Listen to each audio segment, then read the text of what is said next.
Welcome back.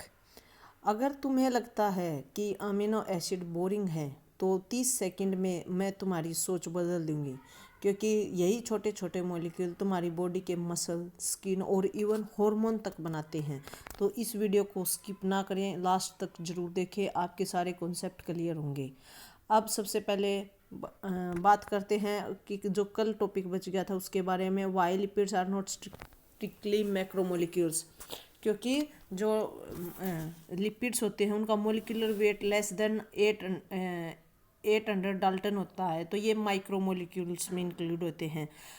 अगर इनको हम तोड़ दें छोटे छोटे, अगर हम लिपिड को छोटी छोटी यूनिट में तोड़ेंगे तो ये वेसिकल्स की फॉर्मेशन करेंगे एक्वस मीडियम में। क्यों? क्योंकि ये हाइड्रोफोबिक नेचर के होते हैं। हाइड्रोफोबिक नेचर का मतलब ये होता है कि जैसे ही कोई भी चीज़ है जिसको हम पानी में डालेंगे तो वो एक साथ एग्रीगेट हो जाएंगे, और इसी एग्रीगेशन के कारण इनका ये ना एक लार्ज वेसिकल बनाते हैं, जैसा कि आपको हम डायग्राम में दिखा रहे हैं। ये जो ऊपर डायग्राम है ये जो दिख रहा है आपको, तो इसी एक साथ इकट्ठे होने के कारण ये मैक्रोमोलिक्यूल की तरह बिहेव करते हैं, लेकिन ये ट्रू मैक्रोमोलिक्यूल्स नहीं होते हैं। अब आप इसी बात को अपनी लाइफ के एग्जांपल से रिलेट कर सकते हैं। जैसे कि आपने कभी कभी देखा होगा कि आप पानी के ऊपर जो ऑयल ड्रॉप्स या देसी घी डालते हो, तो उस क्या होता है कि जो लिपिड्स हैं, यानी कि जो ऑयल है या जो घी है, वो एक साथ एक जगह पे इकट्ठे हो जाते हैं, उसी को हम वेसिकल बोलते हैं।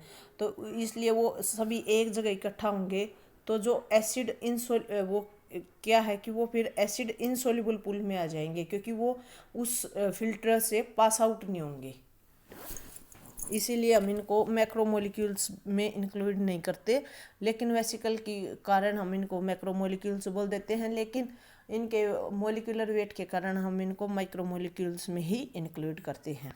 चलिए आज का टॉपिक स्टार्ट करते हैं, अमाइनो एसिड्स। सबसे पहले समझो कि अमाइनो एसिड्स क्या होते हैं। ये बिल्डिंग ब्लॉक्स ऑफ प्रोटीन होते हैं। मतलब जैसे कि घर ब्रिक्स से बनता है, वैसे ही प्रोटीन अमाइनो एसिड से बनता है। जैसे कि हमने एक रूम बनाना है, तो हम एक एक करके बहुत सारी ईंटें लगाएंगे तो पूरा एक रूम बनेगा या एक घर बनेगा।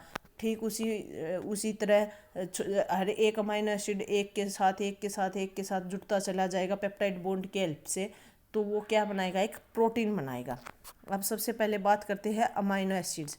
अमाइनो मीन्स जिसके अंदर अमाइनो एसिड में ही इसकी डेफिनेशन है। अमाइनो मीन्स एक बेसिक ग्रुप NH2 ग्रुप होता है, जो एसिडिक एक कार्बोक्सिलिक ग्रुप जो कि COOH होता है। इसीलिए हम इन दोनों को मिलाकर शॉर्ट फॉर्म में अमाइनो एसिड्स बोलते हैं।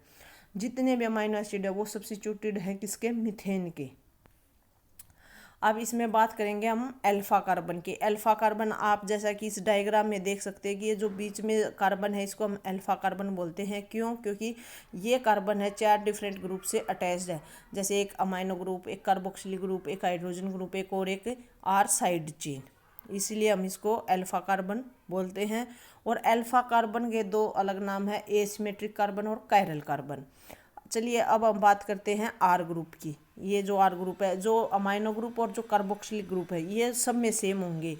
और एक जो ये हाइड्रोजन है, सिर्फ जो आर जो साइड चेन है वही जो 22 अमाइनो एसिड है उनमें वही सब डिफरेंट होगी सभी अमाइनो एसिड्स में।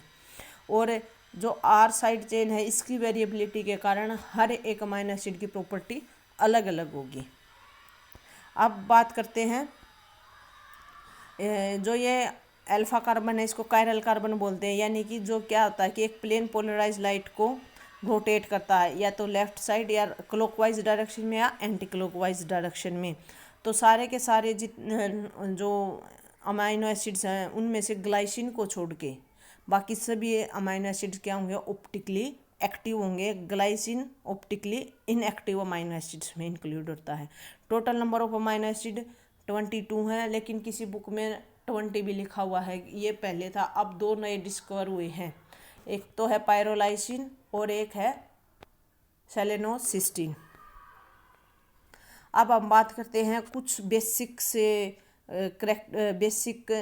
अमाइनो एसिड्स के बारे में, कुछ एक्सेप्शंस के बारे में। सबसे पहले हम बात करेंगे कि जो सबसे पहले जो अमाइनो एसिड डिस्कवर हुआ था वो है एस्पारेजिन। जो सबसे लास्ट में डिस्कवर हुआ था वो है थ्रियोनिन। जो सबसे सिंपल है वो है ग्लाइसिन। जो सबसे कॉम्प्लेक्स स्ट्रक्चर में वो है ट्रिप्टोफैन। आइसोल्यूसिन एक ऐसा अमाइनो एसिड है जिसके अंदर 2 कायरल कार्बन है। जिनके अंदर कायरल कार्बन होंगे वो हमेशा ऑप्टिकली एक्टिव होंगे। ठीक है। अमाइनो एसिड, अब हम इस सारी चीज़ों से क्या कंक्लूजन निकालते हैं कि अब आपको समझ में ये बात भी आई होगी कि अमाइनो एसिड छोटे जरूर होते हैं पर इनके बिना लाइफ पॉसिबल भी नहीं होती है। अगर आप भी ऐसी इजी ट्रिक्स चाहिए बायोलॉजी के लिए तो हमें फॉलो करें। अभी हमारे चैनल को लाइक करें, शेयर करें, सब्सक्राइब करें और कमेंट में बताओ कि अमाइनो एसिड कितने टाइप के, कितने अमाइनो एसिड होते हैं और सबसे सिंपलेस्ट और सबसे कॉम्प्लेक्स अमाइनो एसिड का नाम कमेंट बॉक्स में लिखें। हमारे चैनल को लाइक करें, शेयर करें और सब्सक्राइब करें और ऐसी ही इजी ट्रिक के लिए हमारे साथ बने रहें। Thank you.